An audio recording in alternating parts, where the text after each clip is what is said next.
저는 꽤 어린 나이부터 설교자로 세움을 받은 이후에 설교가 두렵다라는 생각은 아직 그렇게 많이 갖진 않았던 것 같아요.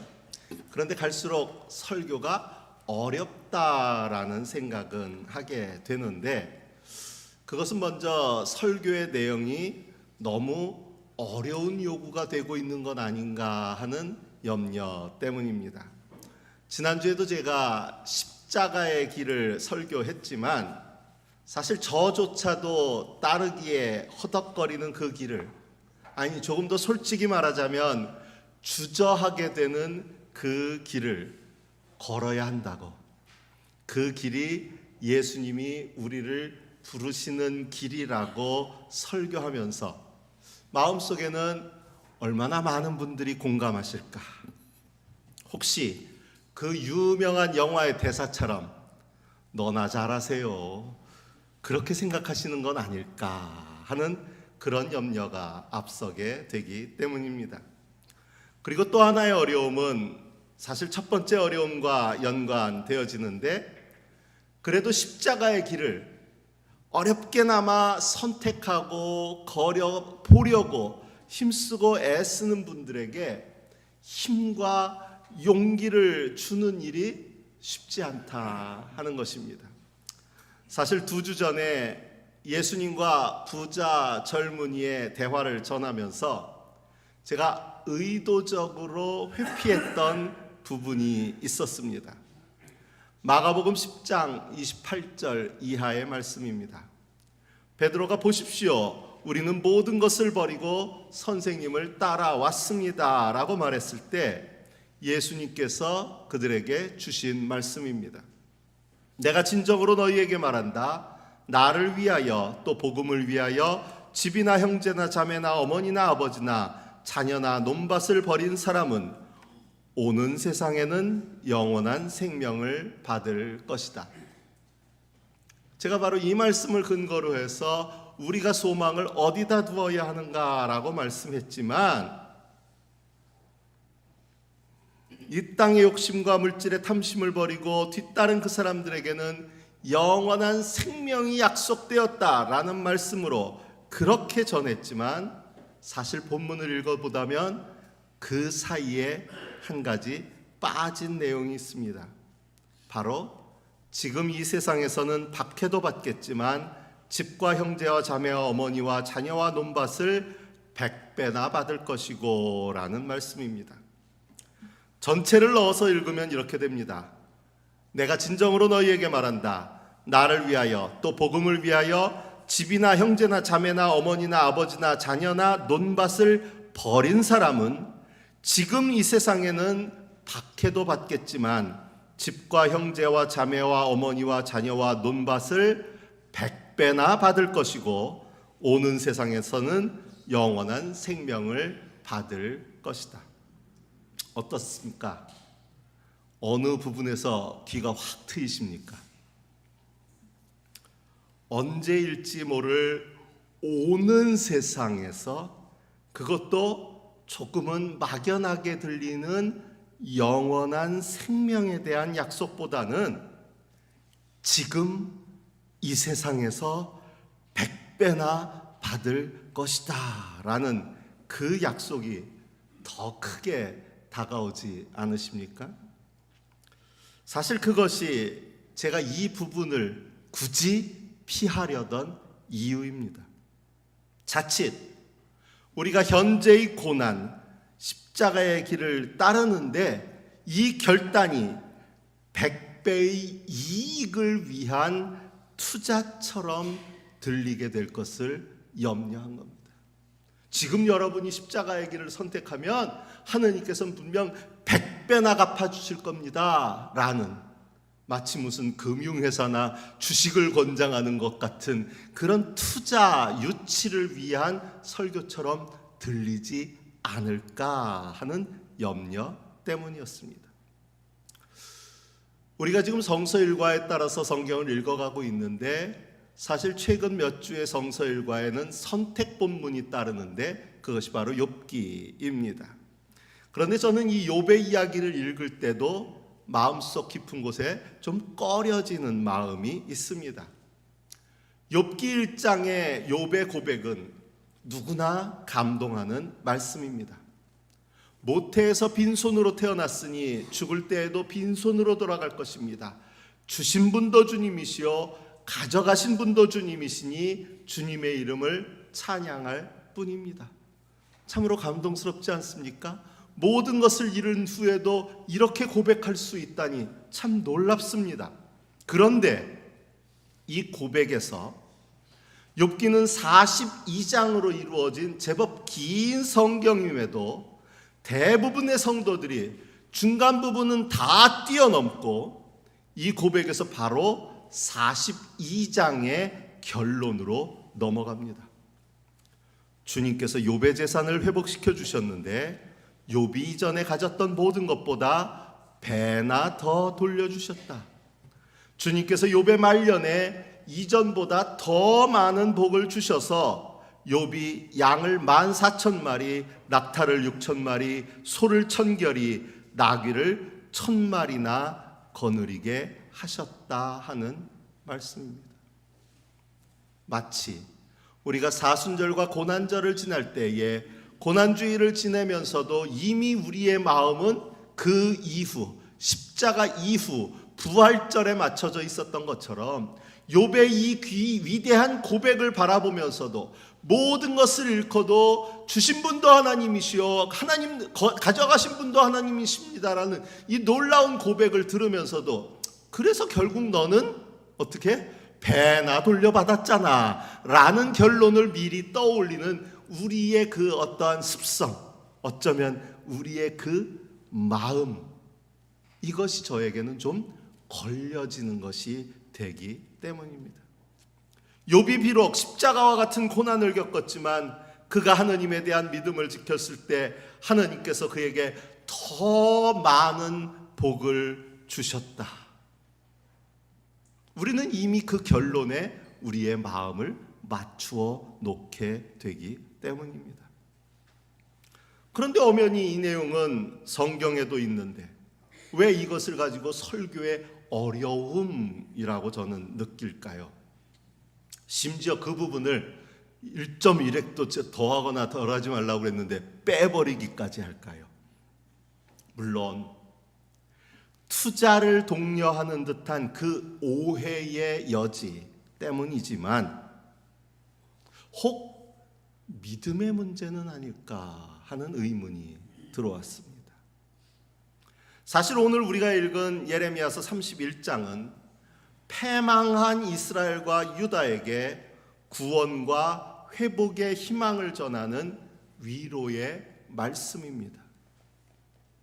그런데 많은 사람들이요, 이 예레미야서도 마찬가지지만 말씀 그 자체는 희망의 이야기고 말씀 그 자체는 회복의 이야기인 건 맞지만 현재 그들이 당하고 있는 처지는 너무나 퍽퍽해서 너무나 어려워서 그 희망이, 그 회복의 약속이 그닥 마음속에 위로로 또한 회복으로 와 닿지가 않고 있습니다. 주님께서 배나 돌려줄 겁니다. 주님께서 100배나 갚아주실 것입니다 하는 이야기조차도 우리가 마주한 삶이 너무 퍽퍽해서 설교가 점점 희망 고문처럼 느껴지는 건 아닐까 싶은 염려가 제 속에 스며들고 있기 때문입니다. 교회에선 계속 희망, 하나님께서 여러분을 돌보실 것입니다. 하나님께서 여러분을 도와주실 것입니다. 마치 무슨 다 잘 될 거야 하는 무슨 광고 선전들처럼 말씀으로는 계속 잘 될 거야, 잘 될 거야 외쳐주고 있지만 그 희망을 말하고 있지만 아무리 희망의 메시지를 듣고 영생의 복음을 듣고는 있어도 온갖 좋은 소식은 나와는 무관한 남의 이야기로만 들리고 아무리 생각해봐도 내가 마주하게 될 내일은 더 나아질 것도 더 좋아질 만한 건더기도 보여지지 않는데,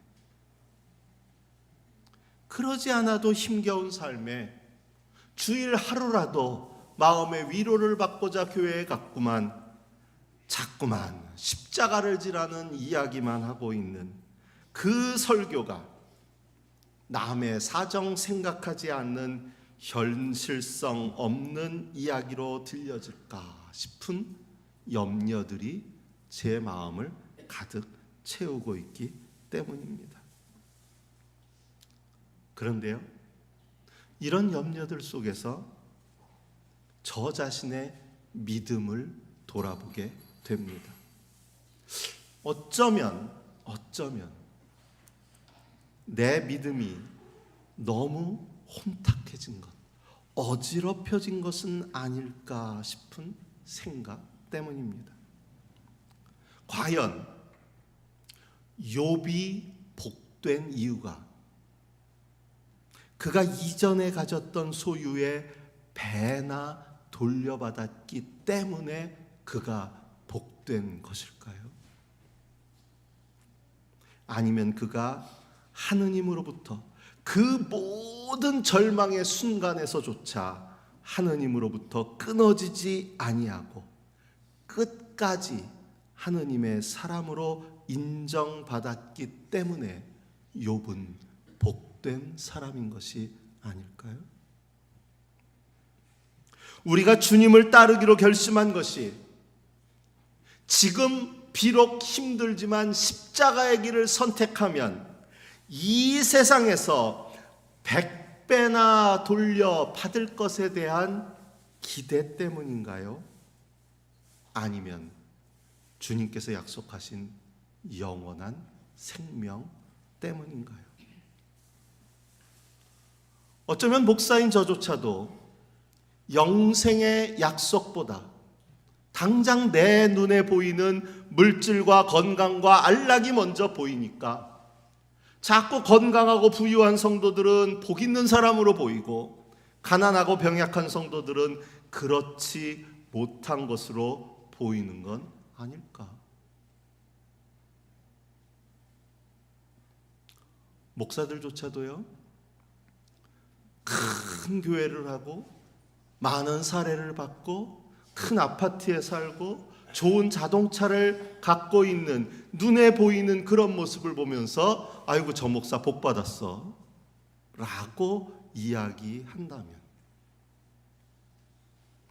나의 나 된 것은 다 하느님으래라, 이 고백은 도대체 어디로 간 것일까요? 혹시 여러분 스스로도 내가 재물이 없어서 병약해서 나는 주님의 은혜에서 멀리 떨어졌다고, 나는 복 있는 사람이 아니라고 생각되어진다면 한번 스스로 믿음의 중심을 돌아보시기 바랍니다.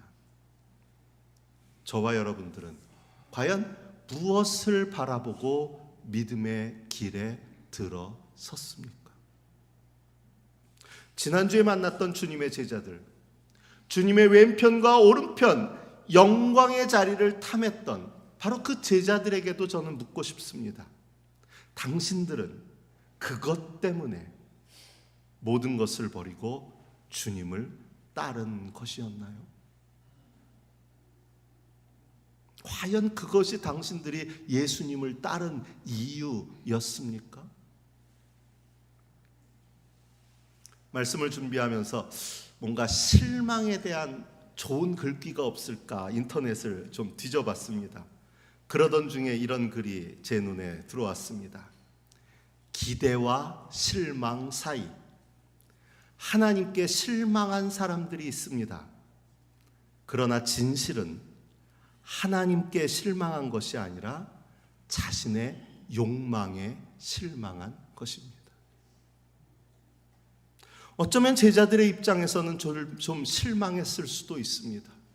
예수님 뒤따라다니면 뭔가 좋은 일이 있을 것 줄 알았는데 자꾸 무슨 되도 않는 십자가 얘기나 하시고 죽는다는 얘기나 하시고 왜 우리를 이렇게 실망시키실까? 따라다니는 우리를 기운 빠지게 하실까 싶었을 수도 있습니다. 어쩌면 설교를 듣는 여러분들 중에도 이런 실망을 경험한 분들도 있을 것입니다. 남들은 예수 믿고 잘만 산다던데 내 인생은 왜 이럴까? 그러나 여러분, 세밀히 들여다보면 예수님이 제자들을 실망시킨 것이 아닙니다. 하느님이 우리를 실망시킨 것이 아닙니다. 예수님은 그들에게, 예수님을 따르는 모든 사람들에게 분명 구원과 영원한 생명을 약속하셨고, 이제 그것을 이루시기 위해 지금 예루살렘으로 십자가가 기다리고 있는 그곳으로 가시고 있습니다.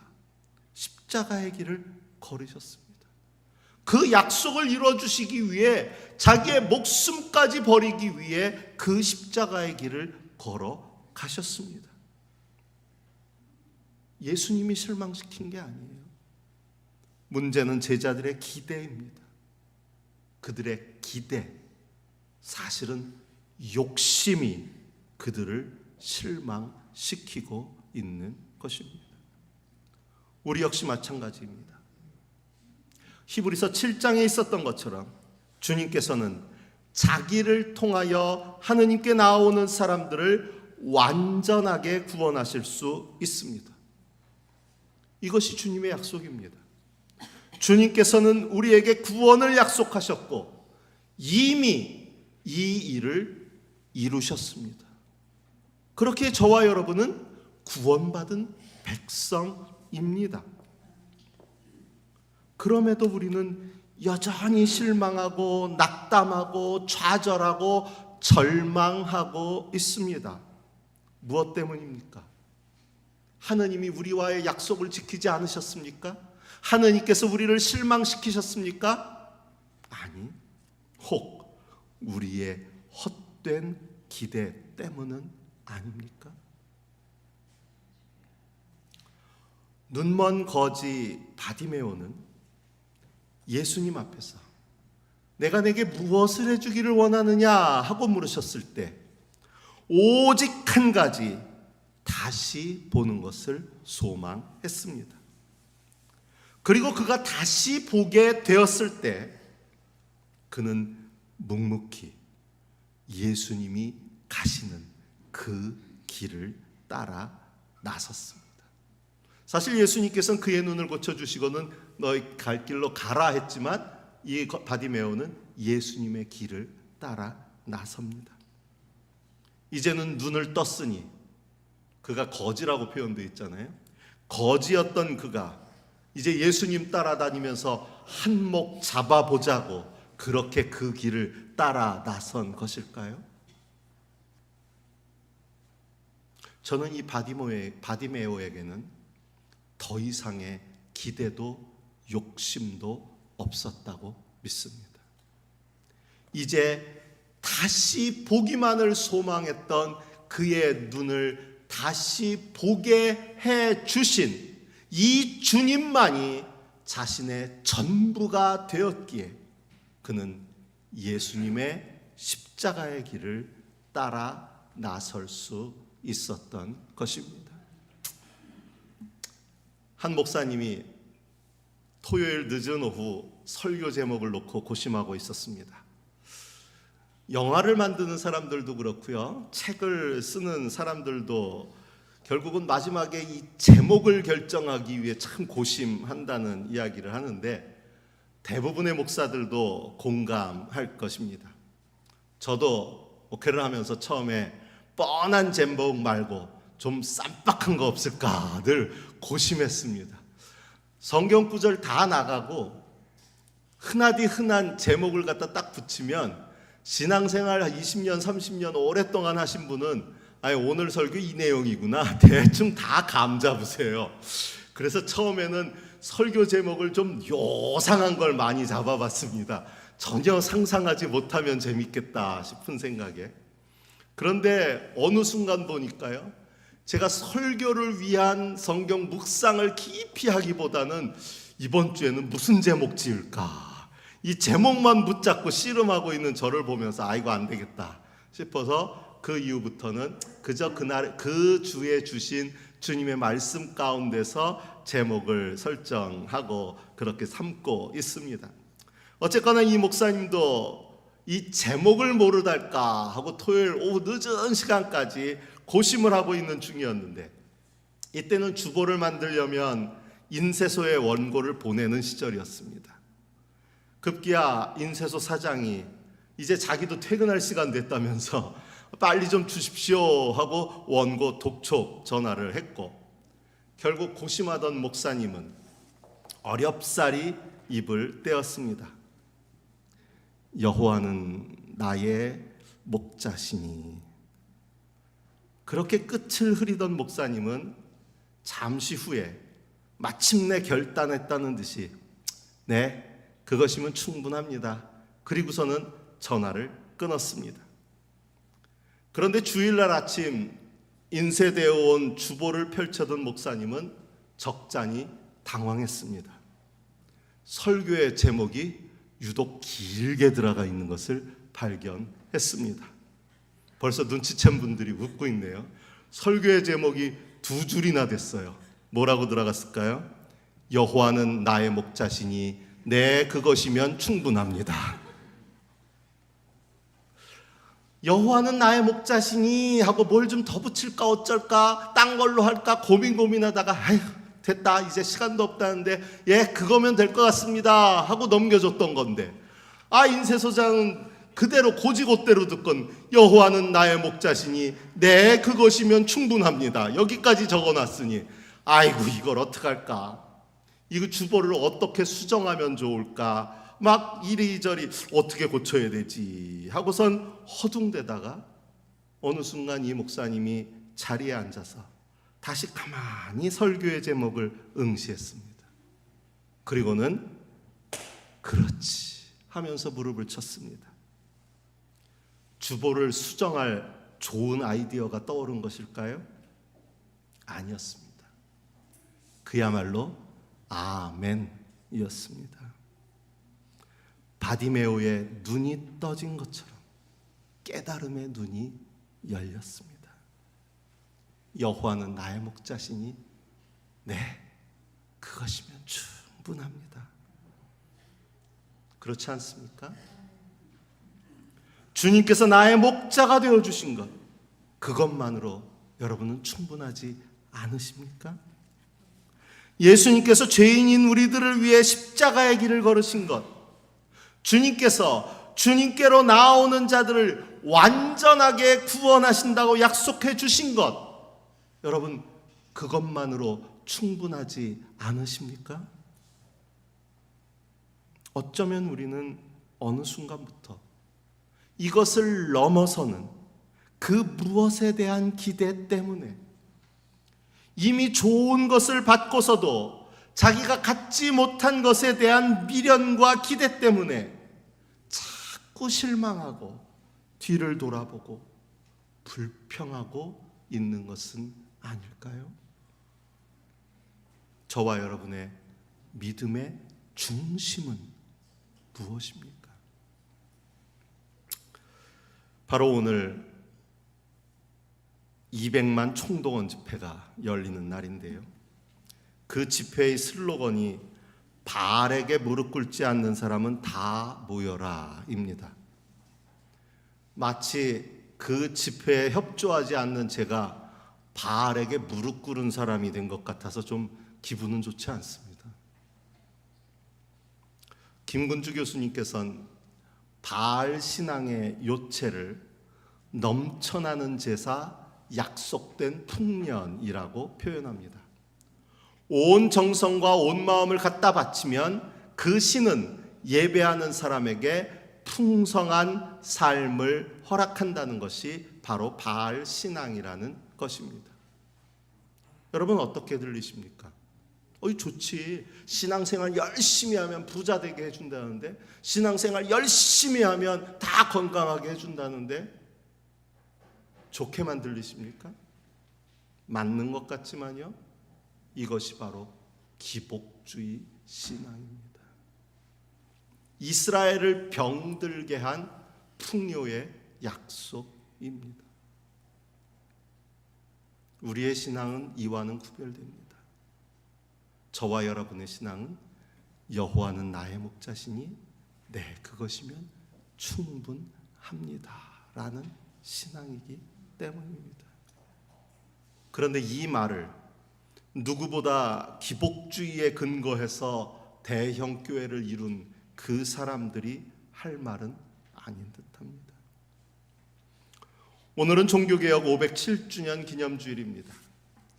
마틴 루터가 종교개혁을 시작한 날이 1517년 10월 31일이었기 때문에 매년 10월 마지막 주일을 종교개혁주일로 지키고 있습니다.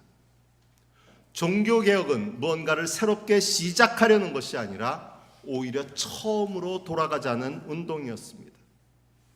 주보의 표지에 실렸지만 종교개혁의 5대 정신, 오직 은혜, 오직 믿음, 오직 예수 그리스도, 오직 성경, 오직 하나님의 영광은 기독교가 처음부터 추구했던 것이고 맨 처음 교회가 보여주었던 신앙의 모습이었는데, 중세교회가 그 중심을 다 잃어버렸기 때문에 예수가 있어야 되고 믿음이 있어야 되고 주님의 영광이 있어야 될 자리에 화려한 성당과 그들의 권위와 그들의 어떠한 정직 제도와 이런 것들로 가득 채워놨기 때문에 그 중심이 사라진 그 교회를 향해서 이제 다시 처음으로 돌아가서 맨 처음 교회의 모습, 정신을 회복하자 했던 것이 종교개혁의 목표였습니다.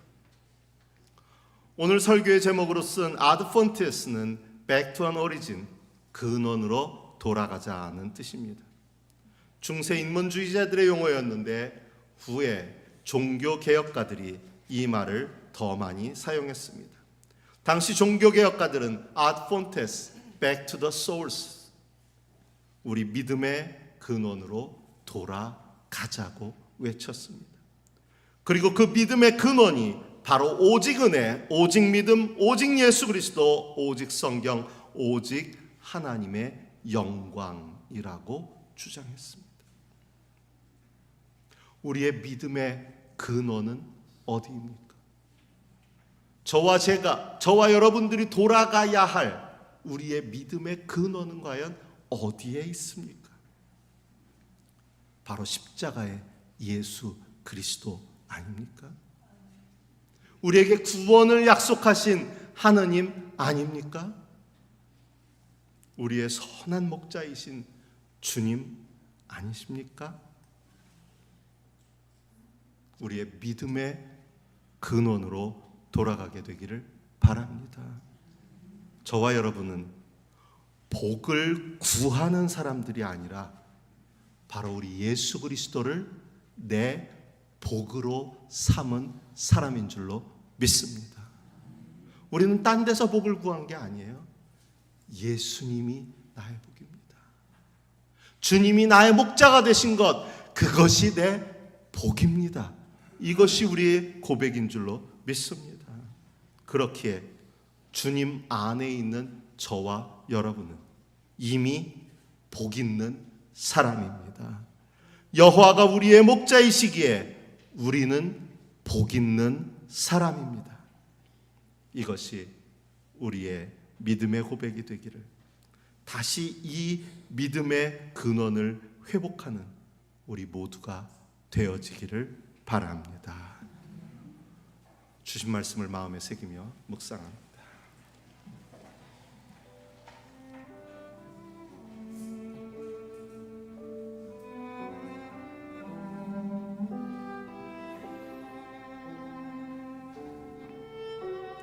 예수께서 그에게 말씀하셨다.